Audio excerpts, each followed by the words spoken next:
So if I were the enemy, if I were in fact Satan, how would I sabotage your recovery? How would I get you off track? What are the things that I would do that would damage the growth and the progress that you've experienced in your life and actually get you stuck and even going backwards? Specifically, if I were the enemy, how would I sabotage your recovery through relationships? Today, we're going to talk about it.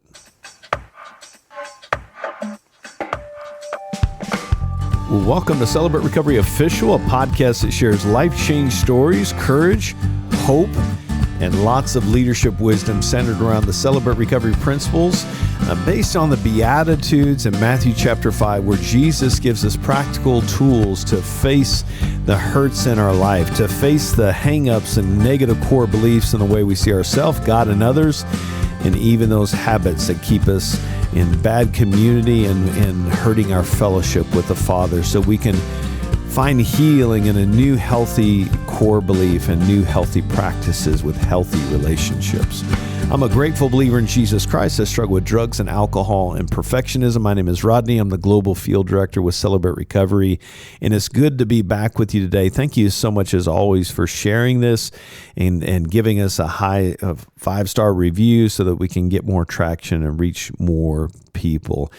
So excited about today. We're going to be launching into a new series of podcasts leaning into that hard question that if the enemy wanted to sabotage my recovery, what would he do? What would be some of the behaviors, the actions that he might do in my life? And excited to have a brother in Christ with me, Andy Petrie. Andy, introduce yourself and we'll jump into a conversation. Yeah. Hey, man. I am a grateful believer in Jesus. I struggle with anxiety, depression, sexual addiction, and grief. And my name is Andy. Hey, Andy. So jumping into this conversation, man, this is a fun topic, a little bit scary topic, if I'm being honest, because there's a part of it just kind of checks in my heart like, ooh, this is scary that these are things that I need to be paying attention to in my recovery. But what's the first thing that hits you when you think about, if I were the enemy and I wanted to sabotage your recovery through relationships? General thoughts on that, and then we'll get into some more specifics. Yeah, it's such an interesting question, because I think, as you and I have talked about it, like, it feels like the enemy does love to work in just kind of sowing disunity within our relationships, whether it's through shaking our confidence in what we feel like or should be secure relationships. I know in my life I've seen how resentment can kill my recovery, and even just on my own, the way that I can get in my own head about things and think that I'm trying to be a mind reader towards others because I'm too afraid to voice what is actually going on, or perhaps I'm too afraid to step in to conflict. I feel like this topic of relationships, if I'm not careful in my recovery, is really fertile soil for the enemy to kind of get in there and just do his thing. Yeah. Well, and specifically through relationships. I mean, relationships are a pretty core component of the Christian walk, right? Yeah. Yeah. Well, and I hear you say all the time, and I fully agree with it and love this idea that God created you and I for connection, connection with him, connection with others, connection with ourselves, making sure that we're aware of our own heart and mind. And that is one of the things that, you even look in the New Testament, so many of the times whenever you read the word you in our English translations, it's actually second person plural in the original language. So it's y'alls in there. Yeah. So with that, let's jump in there. You know, one of those things that we were kind of discussing is, if he wanted to sabotage my recovery through relationships, he might kind of create this sowing division and conflict. And what do I mean by that? Kind of that thriving on discord in our relationship, causing arguments or misunderstandings, even resentments between us in our relationships. And that can be a big part of derailing the recovery process. So talk about that sowing division and conflict as a way of sabotaging our recovery. Man, the word that really stuck out to me that you just said was just creating misunderstandings in conflict. And I know for me, one of the things that I think can be used so easily in that spot is me assuming intent based off of somebody's impact of what they've said. Oh, you're doing this particular thing, rather than me staying curious and going, hey, this landed kind of weird for me. Help me understand. I just can go, man, I'm such a good storyteller in my own mind. And I think in that space, and I think it's a way for me to kind of pull into a low level of isolation of there's a conflict between me and you.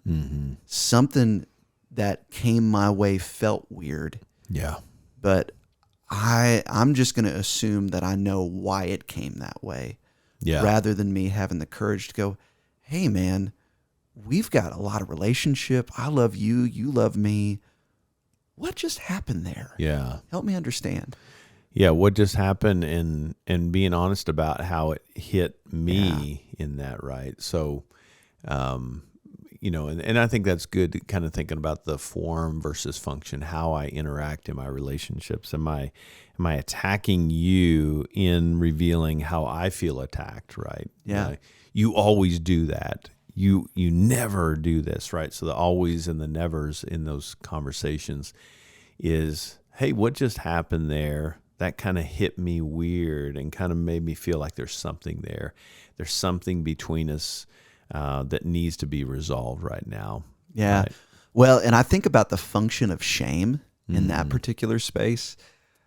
For me, I always tell folks that I didn't know how to have relationships before I got into recovery because I was so focused on my own self-preservation, and I've got to look good. I've got to look competent. And so when I'm living with those lies, and even though God has healed a lot in those lies in my life, those are the very places that I feel like the enemy knows that there's a gap in my armor. And so, man, something came my way that feels like it's hitting on that spot where maybe there's been a lot of healing, but there's also been a lot of messages of me being not enough or me being defective somehow. And so my shame, before I even realize it, hits me in that spot. Oh, you said something that I fear about myself.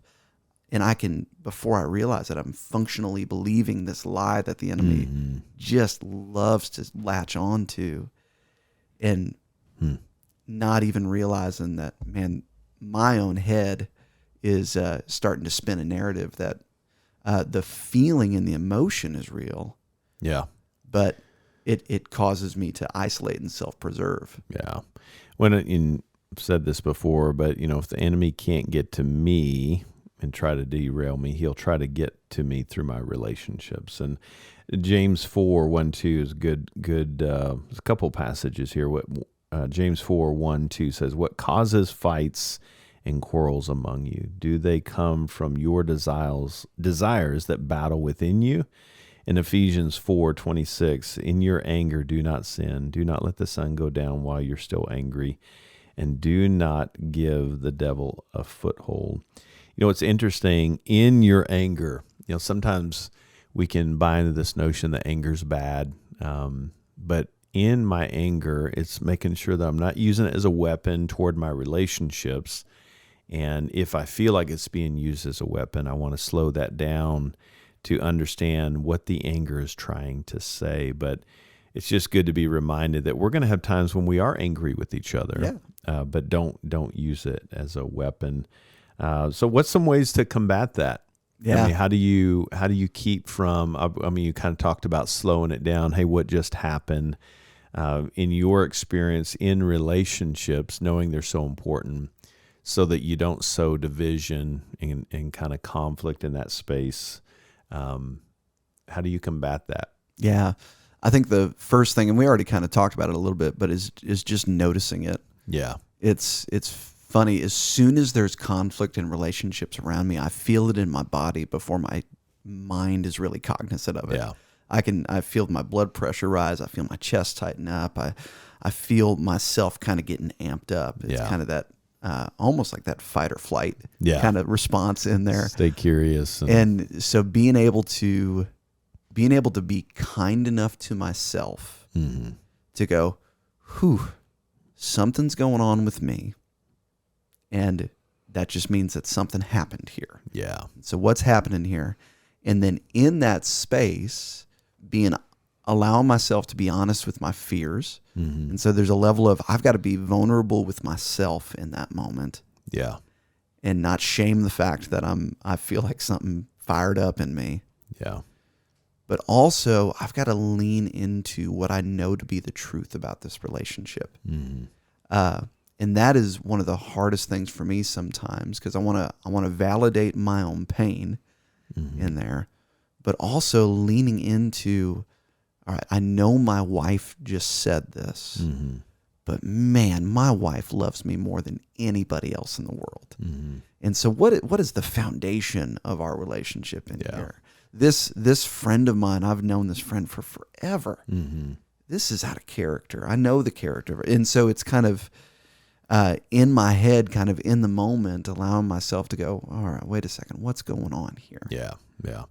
And I think it's good to be mindful that, I want to resolve this quickly so it doesn't become something bigger later. It's like, oh, forget it. I'll kind of minimize it. But I want to stay curious with that. And I think, too, how do I take responsibility for my part of the receiving end of that? And it's a good reminder, just because you've been triggered by something doesn't mean you're right. Exactly. Yeah. Right. So the curious posture is, hey, this hit me wrong. It could be misreading with the body language, overtly, covertly stated through words, but covertly through my actions, my mannerisms. It may be misattuned there, right? Yeah. Well, and I think in that too, one of the things because I struggle with anxiety that can come up in conflicts in relationship. And for me, just knowing that my anxiety, my emotion is real, but my anxiety may be a response to a real or a perceived danger that I have. And that oftentimes for me, those perceived dangers come back to those things, those insecurities, those fears that I have towards myself that may not be grounded in how other people are actually thinking about me. Yeah. So another thought that can sabotage is isolation and withdrawal. Oh, right? yeah. This is that place of, he may encourage us to kind of into this place of you're better to be alone right now, create discouragement. Those people don't really care about me. And I hear that sometimes when people might not show up for a general meeting, that what's the point? Those people don't care about me. So how is isolation and kind of withdrawing from your community play into the sabotaging? Oh, man.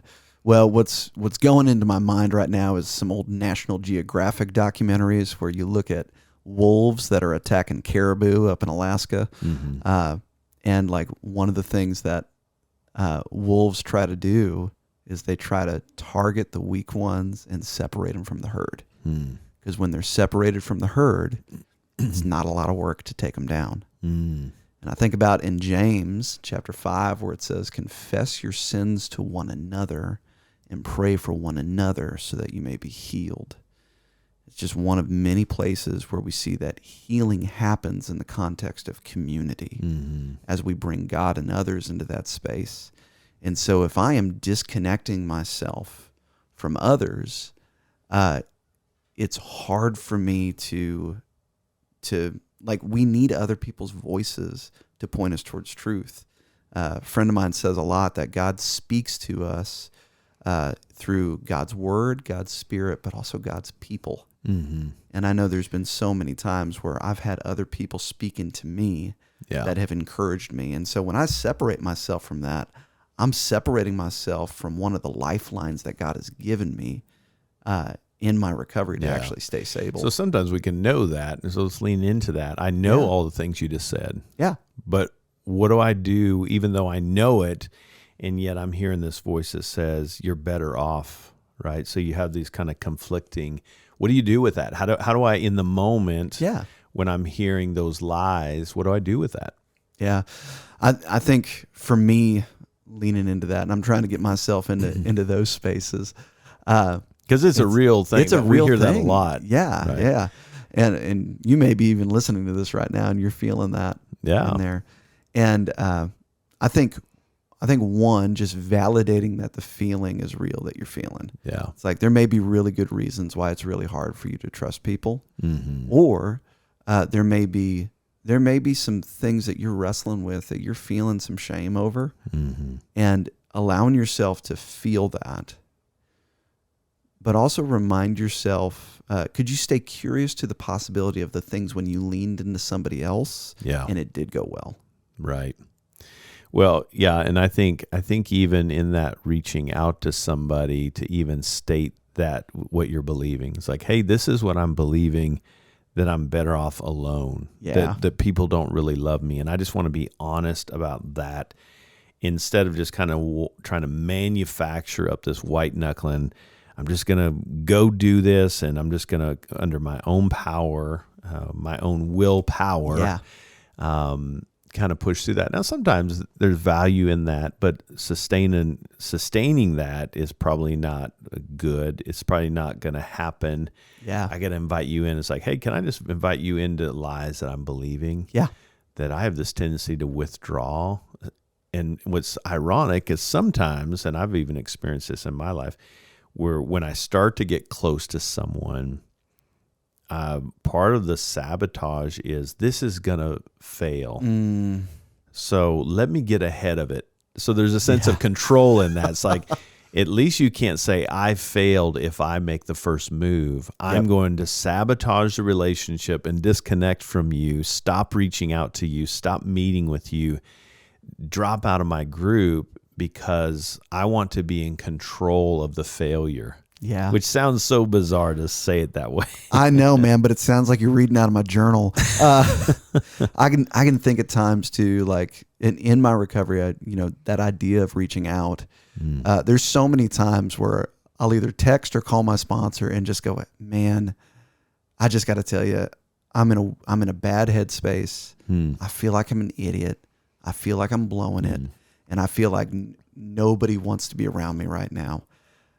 I think I know what voice is speaking that, but man, can you just speak into this? Yeah. Well, and I think even as you're thinking proactively, even early in the recovery process. So we're talking about in the moment.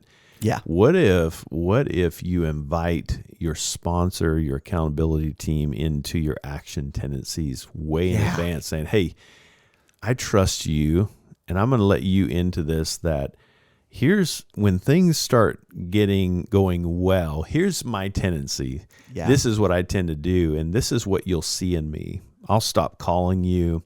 I'll stop showing up at meetings. If you see whatever the action is for you, if you see that, I want to give you permission to speak into that, because that's where I'm in dangerous territory. That's where the enemy is working in me. And I'm actually trying to, even in a weird way, as crazy as that sounds, trying to sabotage the very thing that's bringing me life. And so I give you permission to call me out on that. Yeah. Well, and what's interesting too is kind of the other side of it. We've talked about how shame can drive isolation, but there's also a sense of pride that can drive isolation too. Control. Hey, I've been... things are going well, and I've been doing this. I actually don't need people anymore. And we can slip back and do that same lie that got us into that hole in the first place. Yeah.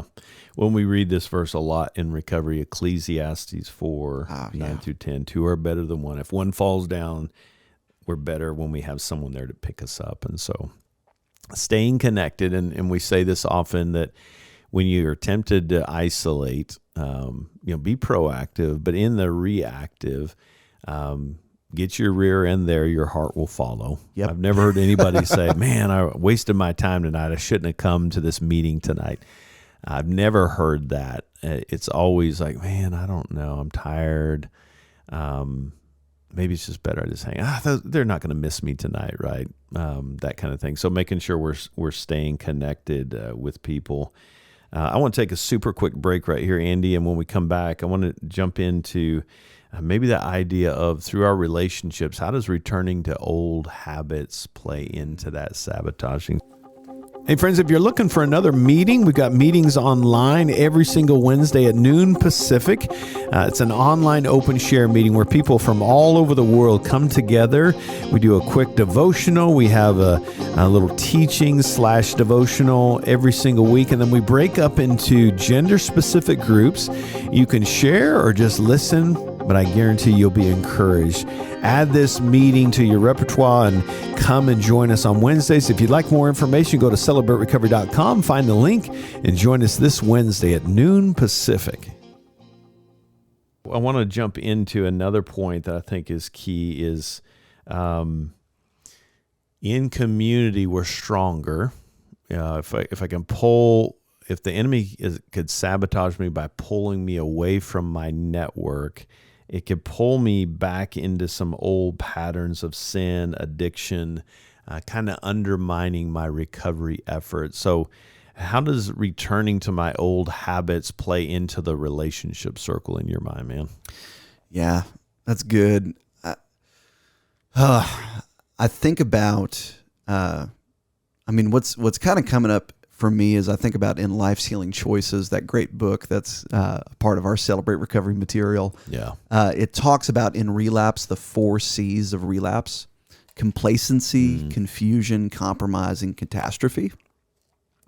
And I think about, especially in that complacency and confusion place, that complacency is that, okay, now I feel like I'm in a better spot, and so I'm going to kind of throttle back. Maybe I don't need to go to a meeting this week, or, you know what, I'm actually doing well. We start to functionally believe that the power that helped us recover is not the power that keeps us recovered.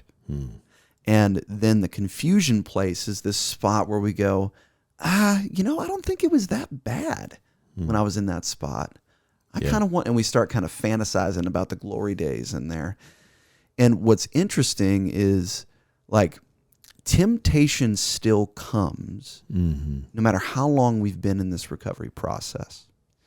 And I've got to be honest with myself. So my main area of recovery is sexual addiction. And I still keep that in my introduction because that's a part of my story.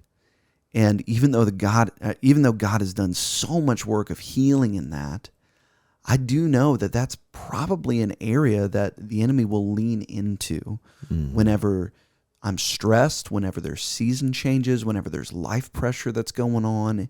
And I've got to be honest that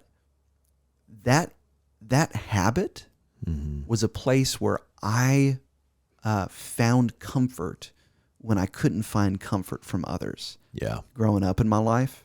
And so when there's really heavy seasons of change, I've got a new kid and my schedule's totally crazy now.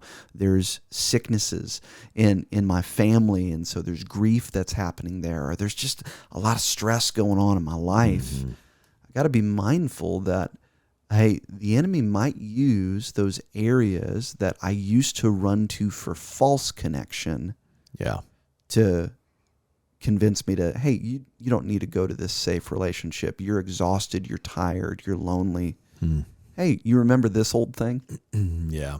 Well, in the context of relationships with that is when we stop getting around our circles of accountability, sponsors, hope, encouragement, then it becomes more tempting to be drawn to this old way of life again. Yeah. Right? So as long as I'm in those relationship circles, I have a better shot at staying plugged in, to continuing to focus on God, to continue to stay in His Word, to continue to keep my direction of worship and exaltation to the right source and not to whatever that coping strategy was. Yeah. And, to that point right there, I think that's one of the reasons why I'm so grateful that I get to lead and Celebrate Recovery now, because it allows me, as I'm in open share group on Friday night, as I'm stepping into step studies again and again and again, I continually see people that remind me of what it was like for me and the beginning of my recovery. Yeah. And it does two things for me. One, it reminds me of the consequences. But second, it draws me into deeper compassion for others and myself in that. And I just want to say, if you're listening to this right now, and maybe you're in the beginning of your recovery, maybe you're in your struggle and you feel like, man, I can't offer anything to anybody. I just want to tell you, your presence on a Friday night in that open share group is so valuable. We need each other. We need each other. Yeah. And so like when I get away from my relationships and I'm not hearing guys continue to move forward in their recovery, Yeah. I start to lose steam and get off track in mine. Yeah. Well, and it makes me think, and I've used this analogy before, but I love the picture of this when that movie Castaway. Yeah. Right. So Tom Hanks is on an island for 4 years. He's been alone, basically losing his mind. Very, very hard season, just a survival. And oftentimes the comparison is we've lived on this island of isolation ourselves, right? We call that Misery Island. So he's trying to get off this island. He finally gets off the island, but through the course of the 4 years, he's developed this relationship with a ball, a volleyball, right? Yep. Wilson. And it's a silly story, right? I'm just like, how does that relate to recovery? But in the context of finding the volleyball, it was a FedEx plane, so he found this volleyball. He cut his hand, and it made this face. So he put eyes in it, and the irony is this became his source of connection. He's like, well, that's silly. He's like, I would never connect to a volleyball. Well, now hang on a second. What are some of the bizarre things that we've connected with in our life? The pipe, the drug, the internet site, the unhealthy relationships, the substance, all those things, performance, people pleasing, all those things. We attach ourselves to something, and that's what Tom Hanks does in this movie, right? So he gets on this raft. He finally gets off the island. The volleyball falls off of the raft while he's asleep. He wakes up. He can't find Wilson, and it's really an intense scene. I didn't cry. But no, it moved me. I was like, why am I moved by this? Because we all have this innate longing inside of us to connect with someone, something. Yeah. So he gets in the water. He starts swimming toward this volleyball, crying out to Wilson, but he's got the rope to the raft, and he's trying to figure out. Okay, he comes to this crossroads. Do I leave my raft that feels like will keep me alive, or do I move toward my longings, which is risky? That means to move toward my longings, I've got to leave my protections. And a lot of times those coping strategies in isolation, in disconnection, withdrawing, in our addictions, whatever it is, feels safe to us. It's our way of protecting ourselves. But what that picture shows me is we all have this longing inside of us. And if we don't fulfill it with the right source, vertically first, and this way, right, with each other, relationally, brother to brother, sister to sister, with our community and Celebrate Recovery, we will find ways to stay in this place of protection that feels like it's satisfying the longing in our heart, but it never works, right? So we return to old habits. We start connecting with a volleyball. As bizarre as that sounds, whatever your volleyball is becomes your connection. This is such a good picture for me of how we have this wiring inside of our brain, inside our body that says, I have a longing inside myself. And that's why a relationship with Jesus is so critical. Yeah. If we don't connect with him, we're going to keep searching for something and longing to fulfill through other things that never satisfy. Yep. But relationship with others is just as critical. Love God, love others. Very critical. What's coming up for you right now? I remember a long time ago, early in my recovery, I heard that my attempts to find fulfillment through my addictions or my compulsive behaviors, my defenses, is a way that my heart is trying to fulfill eternal longings with temporary things, and which is why they never satisfy. Yeah. But as you're talking about this, what are the things that are eternal? God is eternal, and our souls are eternal. And so, Rodney, because you and I are believers in Jesus, we're in this for the long haul. We're in this for eternity, right? And our relationship is eternal as well. Yeah. And so, first and foremost, my relationship with Jesus is never going away. But my relationship with my brothers is never going away either. Yeah. And that's the only real eternal thing that we've got. Yeah. So a passage jotted down here, Galatians 5:1, it is for freedom that Christ has set us free. Stand firm then, and do not let yourselves be burdened again by a yoke of slavery. Relationships are key in keeping us from again being a slave to this yoke of slavery, right? Yeah. Yeah. Man, so what would you say, this will be part one on this topic, but what would you say to someone that maybe some of those things that we've covered, that sowing division and conflict, encouraging isolation, withdrawal, maybe tempting to return to old habits because we're disconnecting from the body. What would you say to someone that maybe is wrestling with some of those things to bring some encouragement? Yeah. I think one is lean in to the reality of how Jesus sees you and his heart towards you. There is, there is so much shame that I've carried over the course of my life. And so much of that shame was the leverage that the enemy used to keep me from relationships. And I think of Hebrews 7:25, where it talks about Jesus. He always lives to make to intercede for us. He's always talking to the Father about you and I. Yeah. And it says he is able to save to the uttermost. And what's cool is that word "to the uttermost," when it was originally written, it means completely, comprehensive wholeness.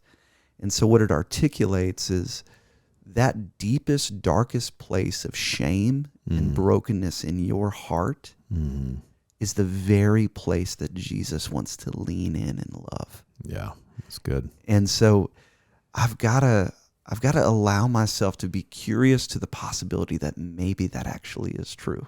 Yeah. And then in that as well, since I know the voice of Jesus through his word, thinking through what are the voices that I'm hearing whenever I'm in these places that I feel like, man, I can't bring anybody else into this, or nobody else wants to be a part of it. What's the tone of the voice? Yeah.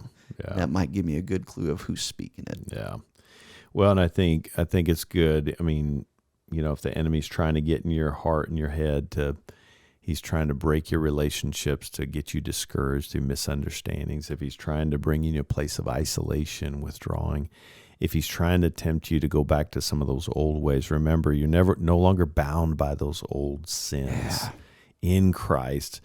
But don't forget the value of others being in your life to face the thing that you're facing.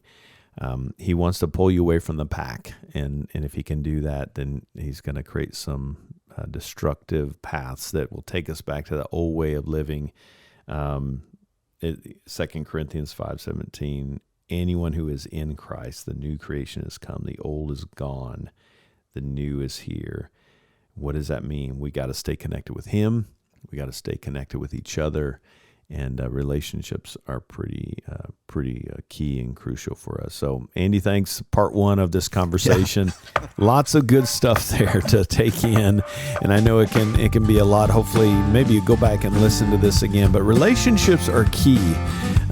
Jesus says multiple times in the New Testament to love, pray, serve, be with one another. I think relationships are important, and the enemy wants to take us or sabotage our recovery to take us out. If he can't get to us, he'll get to us through our relationships. Don't try to face this alone. Stay on the right path. Keep yourself immersed in this beautiful community we call Celebrate Recovery. Hey, as always, thanks so much for joining me. I pray you'll join me next time. Until then, God bless you guys.